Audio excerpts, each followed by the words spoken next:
I would like to think that the day that I was born was a joyful day, right? I've seen the pictures and their smiles, and I know that my parents were feeling joy.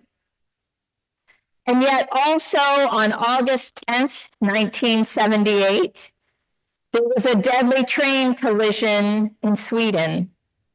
A coup had just been launched in Cuba, and China and Vietnam were at war, with refugees being violently forced across the border. On that same day, the Anglican Church met in Canterbury and voted overwhelmingly to endorse the ordination of women priests. I can imagine the celebration of those women. How is it that such sorrow and such joy can exist in the same moments?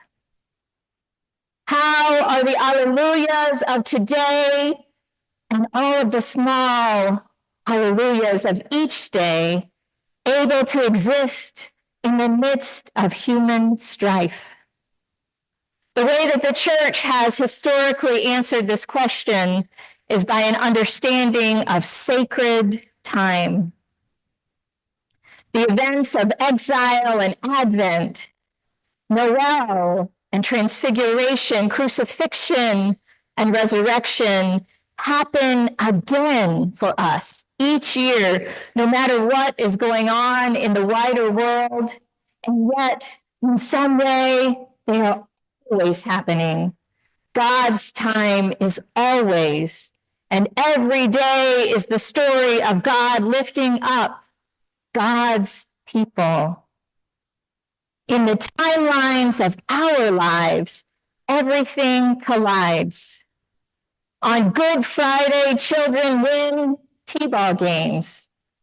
They earn promotions at work, even while Jesus hangs on the cross. And on Easter Sunday, there are floods and there are broken hearts. Even within us, there's a complexity of emotion. On the same occasions, we feel great fear and great joy. Think of the moment when you walked across the graduation stage. Doctors think of saving a life in the emergency room. Great fear and great joy. Families in refugee camps laugh until they're crying when a child does something hilarious. Joy doesn't wait for everything to be fixed. It finds a toehold wherever it can. Fear, joy, sorrow, hope, anger, love, they live together within us, all sacred. So on our hardest days, we can know that hope is real, even if we can't feel it. When we are overflowing with joy, we are able to recognize that others are hurting. On that Sunday morning so long ago, when Mary and Joanna and Susanna and the other women who had followed Jesus from Galilee came to the tomb, they were feeling broken and numb, heartsick, betrayed and confused, angry and lost. All the feelings that come with a sudden and tragic death. The world had done a number on them.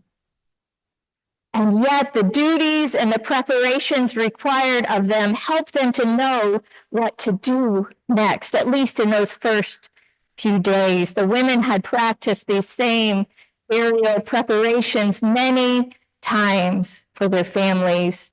It was a part of everyday life. They were surely full of uncertainties, but there was one thing they were certain of: death.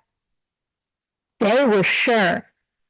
as they walked into the cave that morning, that Jesus' body would be there because they had seen him buried. And that is what they expected to see. They went in expecting death, and they were surprised by life. They were perplexed, and then they were joyful. Have you ever been surprised by life? Not in the sense of a physical resurrection, but maybe some of you have some stories. But I mean, when you were certain or nearly certain of some negativity, only to find out, thankfully, that you were wrong. I remember being told that Leo would be born and would immediately die. And it was wrong. Luckily, I found out about 3 months in, so I didn't have to feel that pain for too long. I remember saying our goodbyes to my grandmother once in the hospital. We all gathered around the bed only for her to pull through and live for 4 or 5 more years. I remember hopelessness that slowly transitioned into hope, and grief that finally unbuckled its straps. I remember being certain in my low opinion of someone, only to be surprised at how much I came to love them. I remember having many second chances that I was not counting on. When has life's resilience, your own healing, the beauty of people or God's goodness thrown off your expectations? Just like those women, like those disciples, sometimes the world has done a number on us, draining our hope or giving us a certain expectation that things are bound to unravel. It's an emotional protective mechanism to go ahead and assume the worst.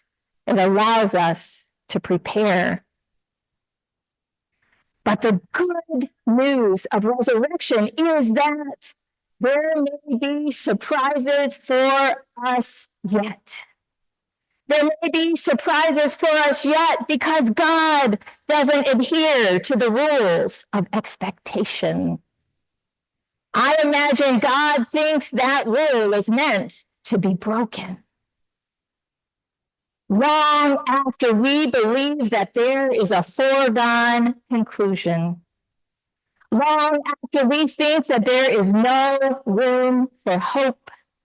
Long after we have turned off the TV in the 6th inning or the 4th quarter, God is pushing a stone. Pushing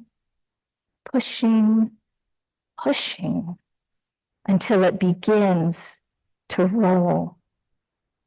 Just a little at first. Maybe so slowly that we haven't begun to notice it moving. And when the light shines in, we are surprised. I'm not sure what sacred time you are living in today.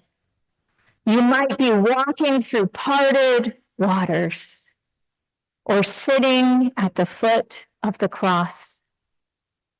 You might be in the lion's den, or you might be here in the garden with the women discovering joy.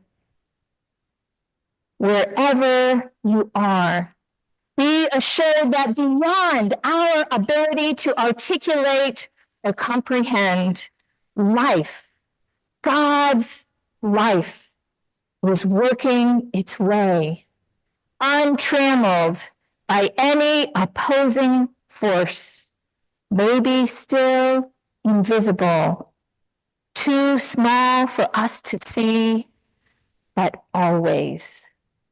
Amen.